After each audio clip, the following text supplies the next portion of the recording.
So now here, Yes. the Kubernetes installation, the traditional method is we are going to bootstrap the Kubernetes cluster using kubeadm. So using the kubeadm, we are going to initialize the cluster. Then remaining all we are going to join the tokens. So we are going to join the tokens. Then the second method we have is, so through previously we have maybe some 20 to 30 missions or 40 missions like this. We may need to add the join the tokens. Then there is an Ansible role is there called as cube spray.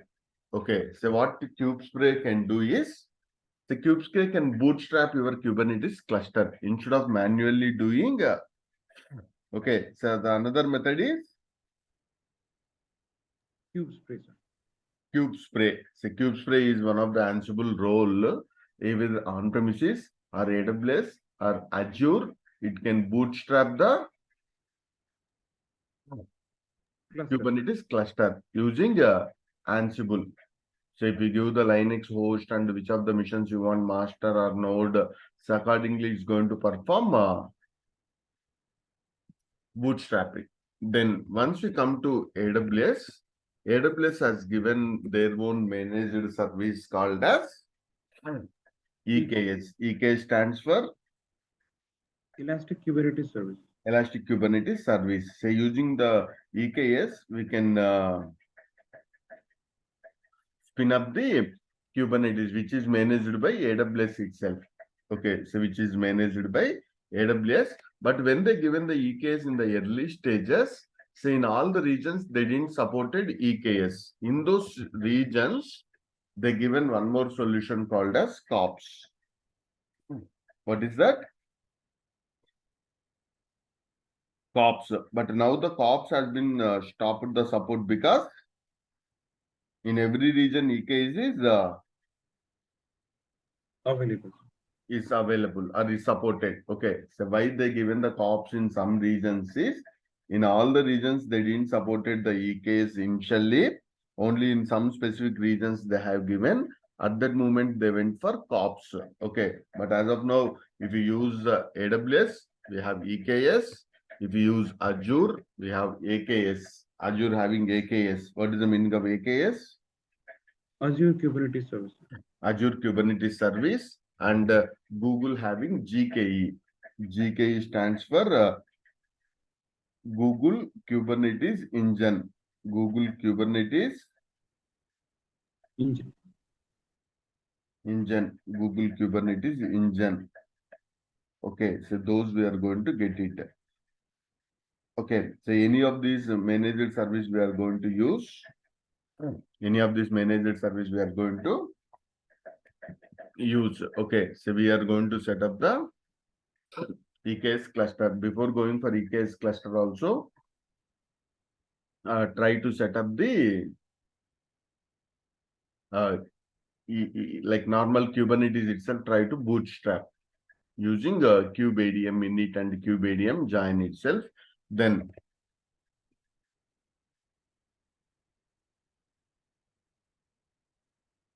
what are the maximums of Kubernetes we'll discuss. So what are the maximums of Kubernetes we are going to discuss. So what are the maximums of the Kubernetes is and EKS also again we can create through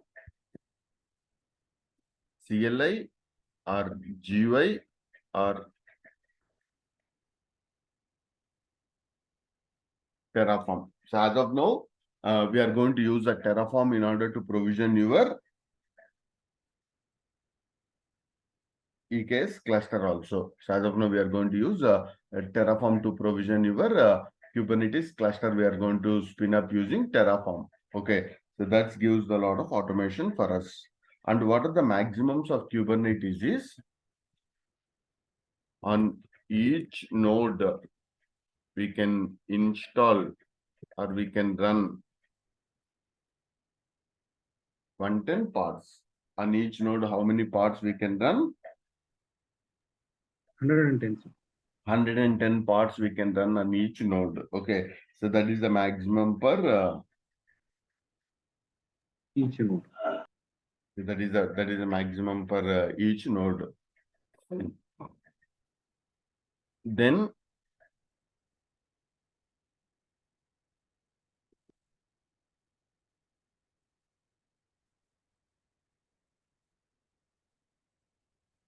how many nodes or workers we can add on one cluster is 5,000.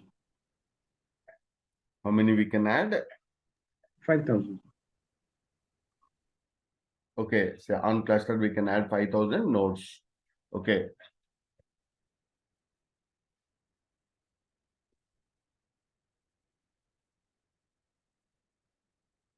One lakh 50,000.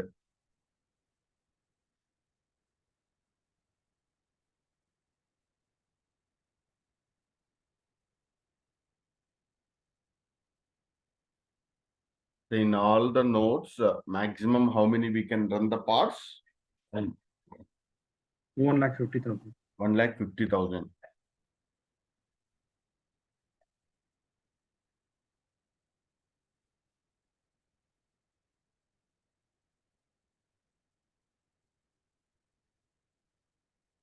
So the maximum number of containers we can run is 3 lakh containers in all nodes. 3 lakh containers we can run. Okay, so these are the maximums of. So it doesn't mean that each and every pod will have 2 containers. So these are the maximums we have. These are the Maximum. maximums we have. How many number of pods we have? 110, sir. Yeah, per node only. So in the cluster node. level, we can run the maximum. Same, in an average, okay, say Google is running 4 billion pods. Then how they're running that many number of pods is, they don't have only one Cluster. They will have more clusters have been there. Okay, so what are the maximum nodes we can add? 5,000. 5,000 is the maximum number of nodes we can add it. Okay, so these are the maximums. Say in your real time, you don't tell we will have 5,000, maybe 20 auto scaled till 40 you can tell.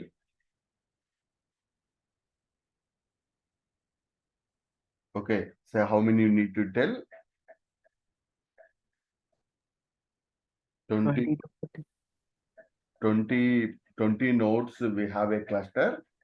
Okay, or 20 to 30 that can be auto scaled from 40 to 50. Like this, you should tell in the real time. Don't tell 1 or 2 like that nodes because we can't run our production workloads.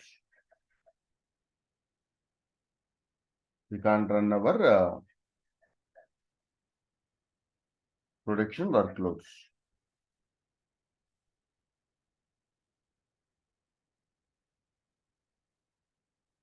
Okay, so in your job, we may have multiple clusters also.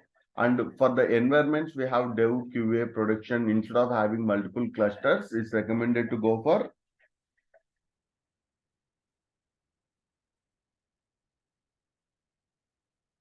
namespaces. Instead of going for multiple clusters for multiple environments, we can go for Namespaces. so we can go for the multiple namespaces. So like this, we need to go for this. Yeah. Any doubts?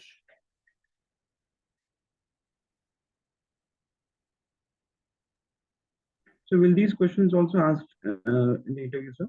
Yeah. These all people will ask us. Say this not enough. Like Kubernetes, you need to read a lot of because it's a vast product. Yes. You need to prepare a lot of documentation, go through videos, practice. Okay. And sir, there is also one more news, sir, which I have come through, that Terraform has now started pushing up the license right now. It's not Yeah, right now the Terraform open source. having enterprise license is there. Okay, they have started, right? They have community edition and enterprise edition. Okay, so they will charge for the enterprise, right? Most of the companies, that's negligible, that amount. Okay. So what is the manpower they're reducing? Yeah, they will be paying. Enterprises, they already have that enterprise license is there. They will give more features in the enterprise Oops. and more support they will give. Yeah. Okay. So try to spin up the EKS cluster also, try to practice just like how we create the EC2 instances. Okay. The EKS in the back end,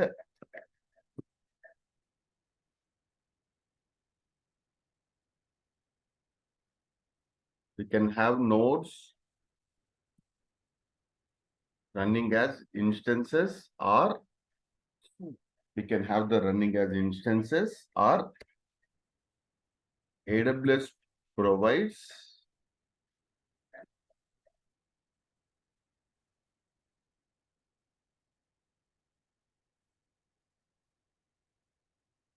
one serverless environment called as Fargate.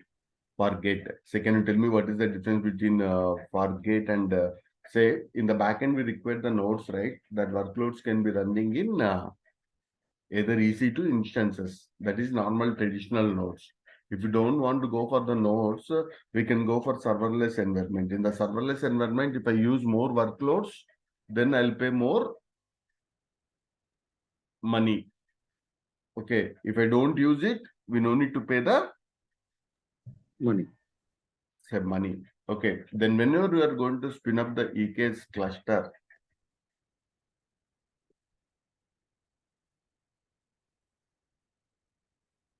you need to provide roles also. Because EKS in the backend may use a EC2 kind of things, or storage, it may use network, it may use load balancers. Okay, so for all these, we need to give the roles.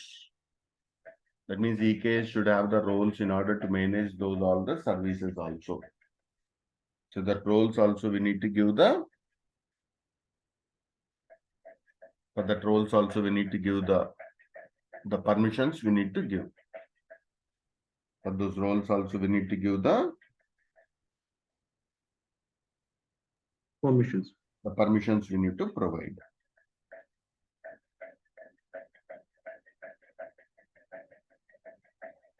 Okay. Sure. So those all the roles and what are the service names we have, roles names we have. And for nodes also, nodes are EC2. For the EC2 instances also, we may need to give some more features or more permissions. For the nodes also, we have separate roles. For manager also, we have separate roles we need to provide.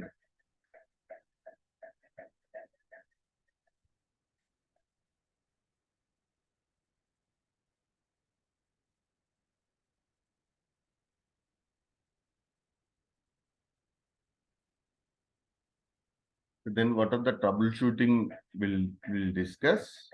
So troubleshooting the Kubernetes. So first we need to check the clusters we need to check.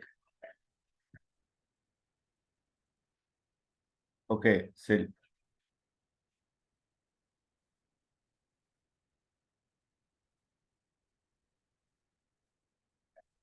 we need to troubleshoot Kubernetes. So first we need to check from the infrastructure wise. That's the reason we are going to check the clusters. kubectl get nodes. kubectl cluster info. So what is happening in the cluster info? What basic details you check it, and dump also. You get overall health of this, and check all the nodes should be in the running state. If you have any problem,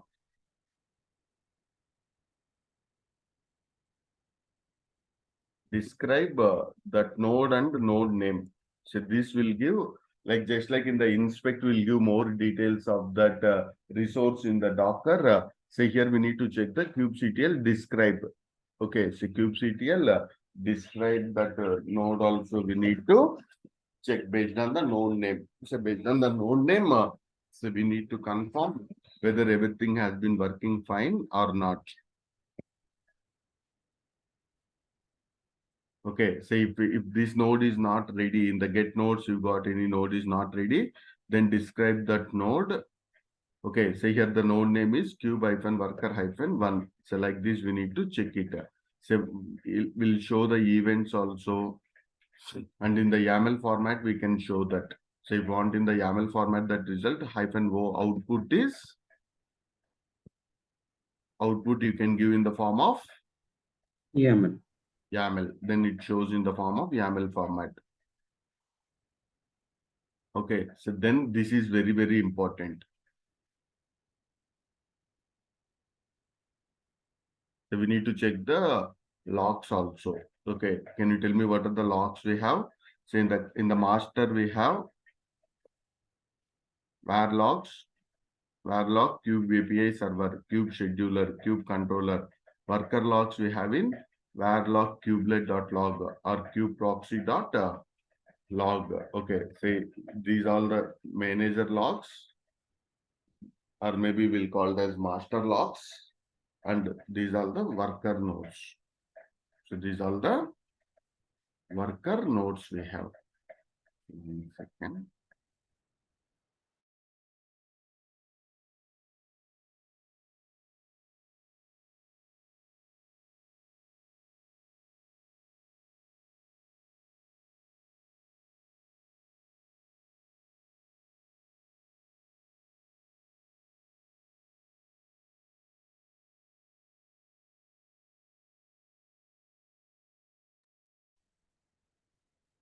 Okay, so these are the logs also we need to check if we have any problem. These are not our application level, we are not troubleshooting.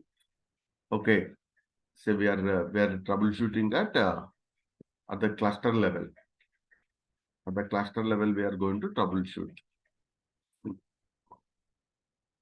And what may be the problems we may get is our VMs are shut down. Otherwise, we may have like a user communication or dumps, code dumps or crashes we have. Otherwise, storage is not available or any misconfigurations. So these are the maybe the problems. We have the problems for Kubernetes. The nodes are not getting started or any crash dumps are there or code dumps are there.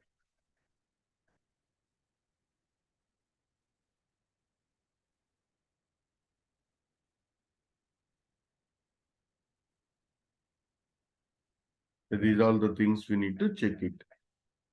And APIs or any of the network is running. Okay.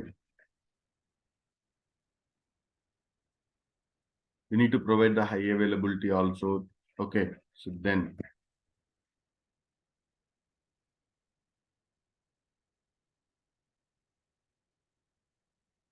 master and node metrics from Prometheus and Grafana. So we need to use the master and metrics also. We need to get it from the Prometheus and the Grafana will use to collect the metrics also. Okay, so these also we need to check whether the cluster is working fine or not. So whether the cluster is working fine or not. Okay, so then if you have any problem, you debug kubectl debug node and that node name we need to give node and the node name also we need to provide debugging the node and the node name also. Okay, so that node name and which of the image you want to troubleshoot. Okay, so logs also we need to check. And if you need, so then we'll go for troubleshooting of. So now everything is fine from the cluster wise. Now from the workloads like pods, say the lowest level of object is pod itself. Okay, if anything is not working, we need to start from the pods. Is there any problem with the pods? Okay, so kubectl get pods -n, that namespace we need to provide. -n, that namespace we need to provide. kubectl get pods -n, that namespace will provide us the what is the namespace we have. Based on that namespace, okay, so we need to retrieve the list of pods and which is the pod status. So pod status, what we'll expect is the pod status should be in the running state. Okay, so what is the pod is if that is not running, then we need to start that. What is the like it's maybe in the scheduled kind of thing, pending. Okay, so based on those we need to troubleshoot.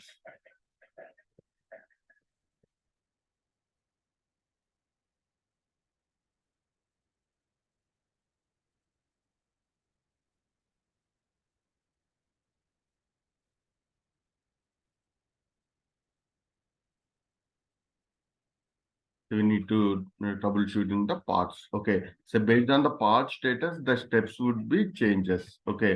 So now kubectl get parts and that describe the part also. The kubectl describe the pod. Okay. So what describe the pod will show us is more details regarding the pod, and if the pod status is pending. Okay. So if the part status is pending is different, waiting is different, crashed is different. Okay. So we have the different status we have. So depend upon the status of the part, we need to troubleshoot. If the part status is pending, meaning is scheduler. So what is the scheduler? Is one of the master component is not able to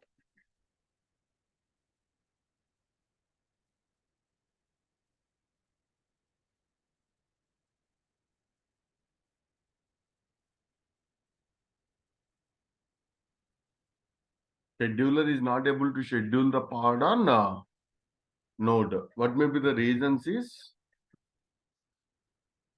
all nodes are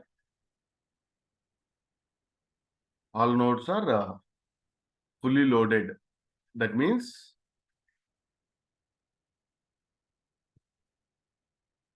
we don't have enough resources in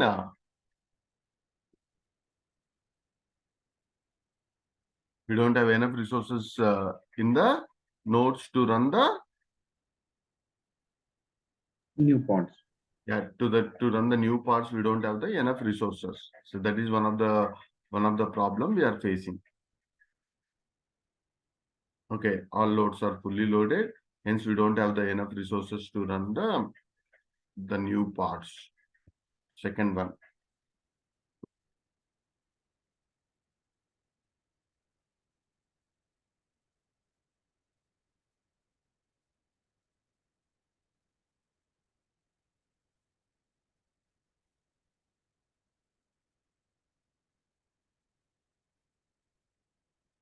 What is here the problem is node affinity or taints are causing the problem. Okay, so we have wrong taints or tolerations kind of thing. Okay, so with that, what is the problem we are facing is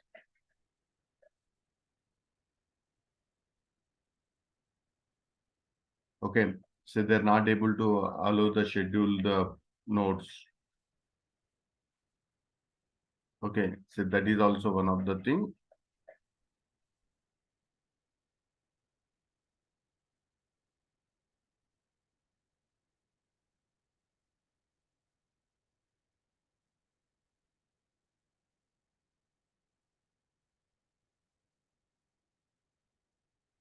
Same, we have assigned a port to the pod to the new pod, but already maybe another port is using already that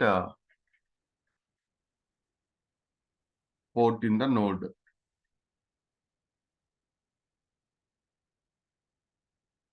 Okay, so then we are going to use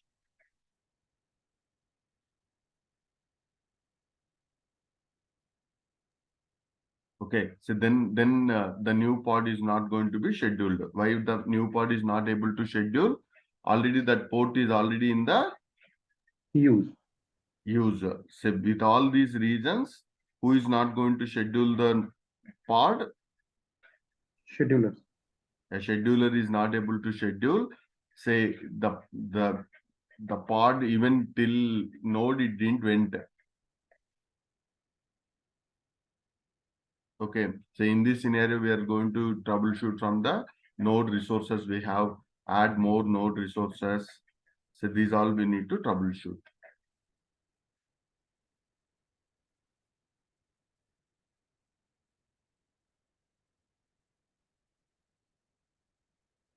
Okay, any doubts?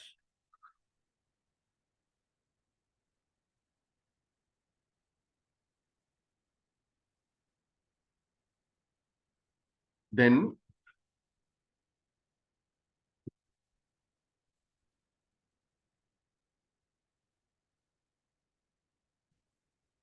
okay, so if it is goes to the status of pending means that problem has been solved.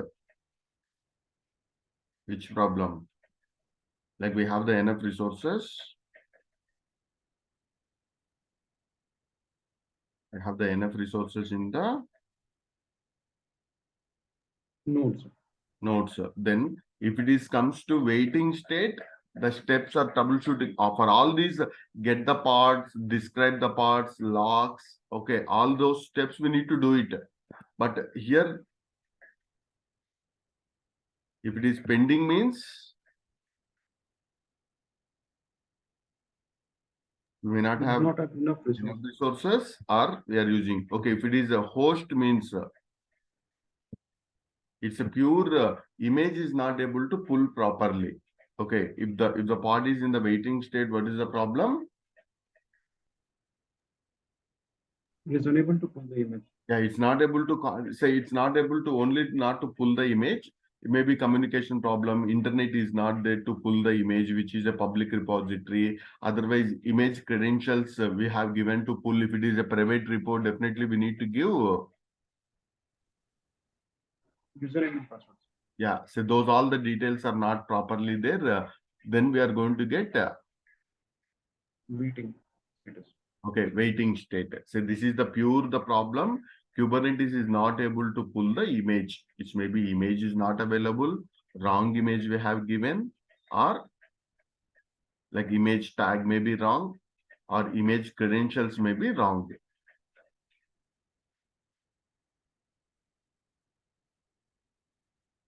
I hope you understand, right? Yes, sir. So your pod is in pending state is different, or Waiting status. yeah, waiting state is different.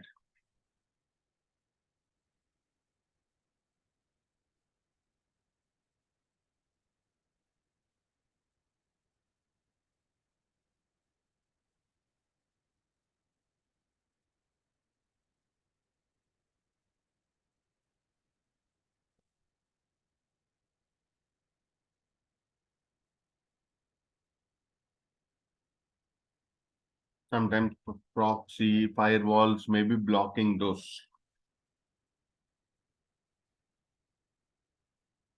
Okay, so these are all the things we need to check if the pod is in the.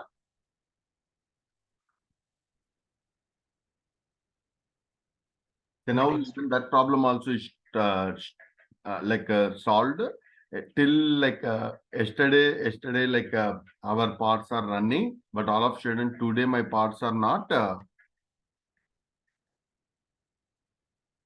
running. So all of a sudden my parts are not running today.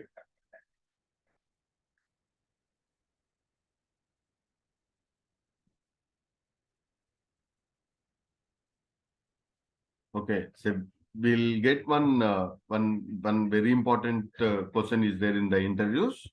Pod goes to one status called crash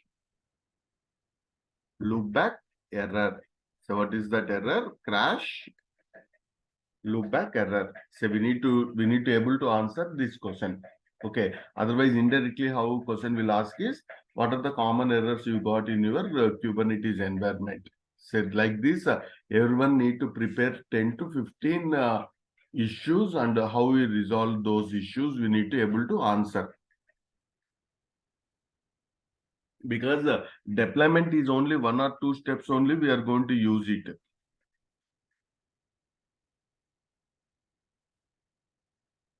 Okay, but how to troubleshoot all this, we need to know very well. How to troubleshoot this, we should know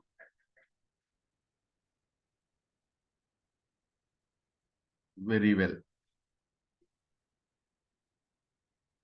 Okay, say if the pod, like if the pod's having a crashing or restarting, so anyhow, first we need to check the describe the pod.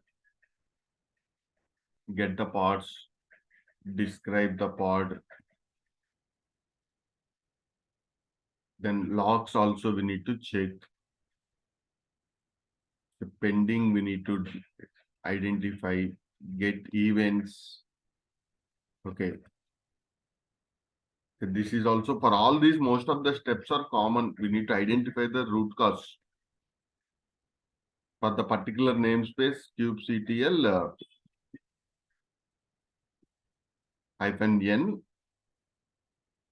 namespace you can give, otherwise hyphen namespace equal to that namespace, or hyphen all namespaces also we can use if you want all namespaces. And if this is the get pod, this is the pod name -o YAML we are giving.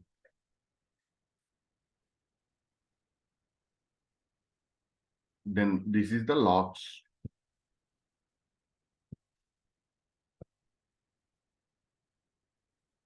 So this is very, very important command. -c, that container name also you can give.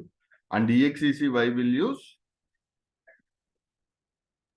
To enter inside Using the bin bash docker exec will do, right? Here kubectl exec, pod name, -c container name. What is the command to enter inside? Bin bash. bash. Okay, so what we need to do here is we need to use the exec and the bin bash and need to enter inside that pod and need to troubleshoot. If you have any problems inside that, we need to troubleshoot. And here we are going to check the logs also. So kubectl logs also will show us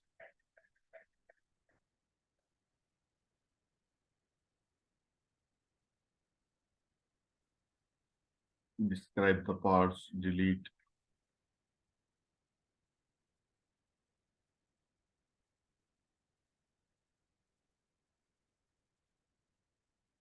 Debug will create another pod, because for the production we may not touch those pods. We'll create a similar kind of pod and we'll troubleshoot it.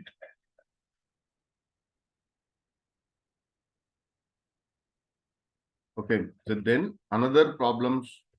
Okay, so crash loop back. So this is a very common problem we'll get. So we need to tell a lot of issues related to crash loop back also.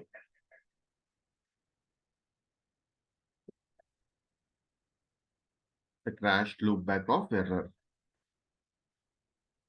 Okay, so this is pure related to environment details what we have passed. Image also is able to pull, otherwise it won't go to crash loop back. Okay, so the container is keep on restarting it. Okay, so why the container is restarting, we need to troubleshoot. Okay, so then if the container is keep on restarting, the pod also will go to restart. And Kubernetes is trying to restart that pod continuously. With that, it goes to a deadlock kind of state called as a crash loopback. It's going to a cycle kind of thing. It's keep on restarting the container due to some errors in the misconfiguration of Docker file. What are the arguments we have passed, or environment details which you have passed. This is the pure our application related issue. Okay, so with that, what's happening is that container is keep on restarting. The pod is also goes to restart kind of thing. Okay, so we need to troubleshoot. So mostly we would be getting this kind of issue.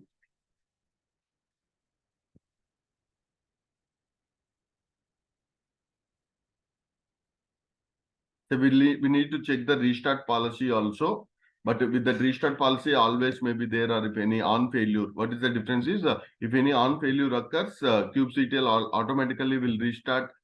Otherwise, we'll have our restart like probe also is there, like liveness probe. So with that, it's keep on restarting. But for more times, if it is restarted,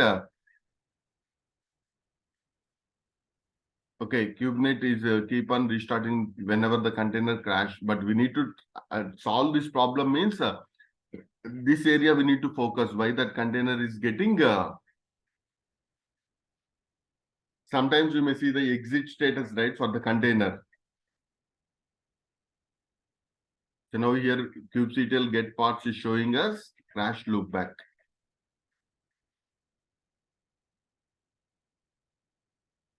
So now here what are the common errors and how to check that we need to identify.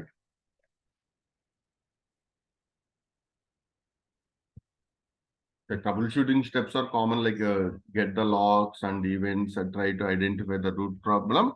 Okay, so there is a problem or typo misconfiguration file. Okay, so whatever the values you have given or arguments you have given, environment database details or application settings, those we have given the mistakes. Or so we have given the persistent volume that volume is not available as of now.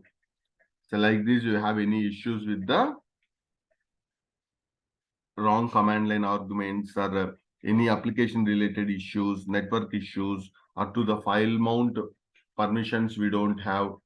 Okay, so these all memory may be there or port is not there. So whatever it may be the root cause, finally that container is getting restarting and Kubernetes pod is going to try to restart. At some point it goes to crash loopback kind of error. Crash loopback kind of error, and we need to troubleshoot this kind of crash loopback errors also.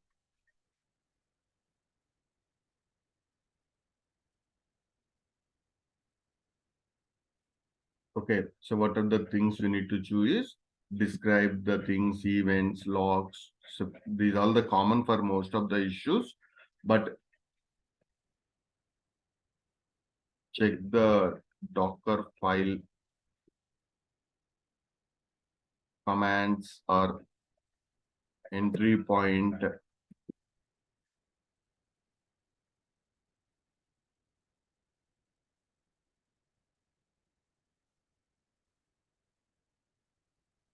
What are the arguments or environment details they are passing. Okay, so these are the things we need to check. Restart policy.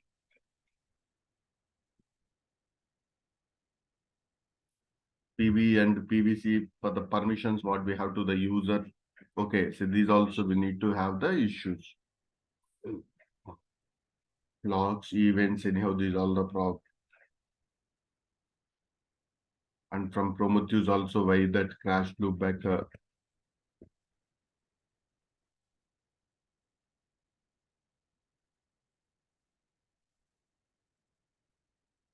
The people will expect more answers and step by step how we are going to troubleshoot these. Like this, we need to prepare. Okay, if the container is restarting also frequently, these all the steps we need to do it. Okay, so everyone need to come with in the Kubernetes forums like this will get lot of errors, thousands of errors would be there. Pick everyone pick 10 issues.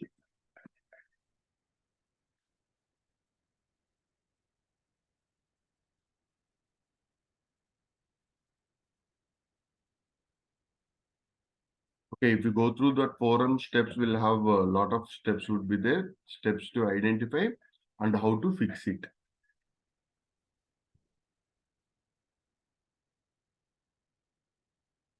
Some error codes also in the cluster, in the event, somewhere if you got the error code, how to troubleshoot that also we need to understand. So we need to understand those also. And we have some more resources like go through some resources like what is the Kubernetes init containers. So we have init containers. We have in init containers. What is the init containers we have? Then jobs we have cron jobs. Some more resources are there. CRD kind of thing, custom resource definition.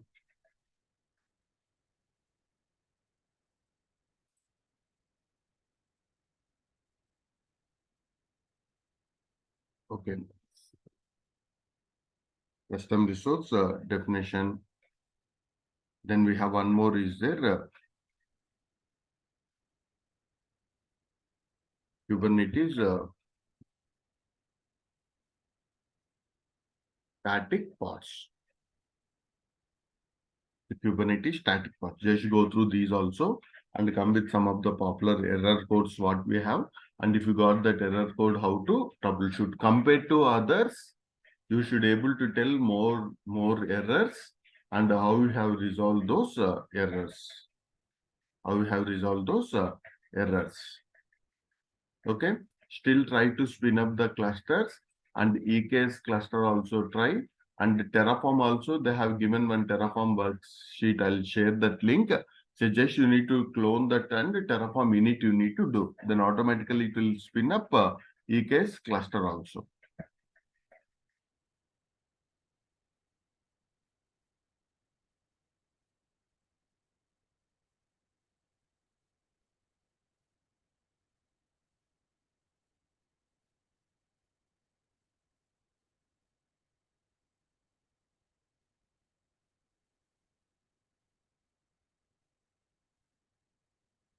So need to prepare minimum 10 to 20 like scenarios on the different issues from the forums. You'll get some thousands of errors. You try to assume you got those errors and prepare a role play kind of thing. This way, these steps I have performed these things. If you should able to talk like that. Okay, if you go through 100 to 200 issues, you can confidently tell 10 to 20 issues. Even a real-time guy also will get those issues very frequently. You would be getting.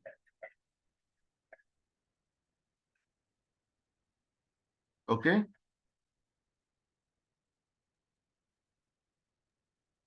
Yes, sir. So try to spin up the cluster through GUI, EKS cluster, and even on EC2 instances also through QBDM. Try to do different methods, take different flavors also, and try to install. Sure, sir. Okay, sure. And what is the CNI we use in the last scenario?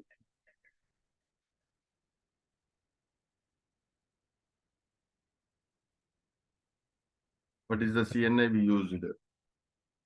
In the previous example, like in the previous steps, CNI we used is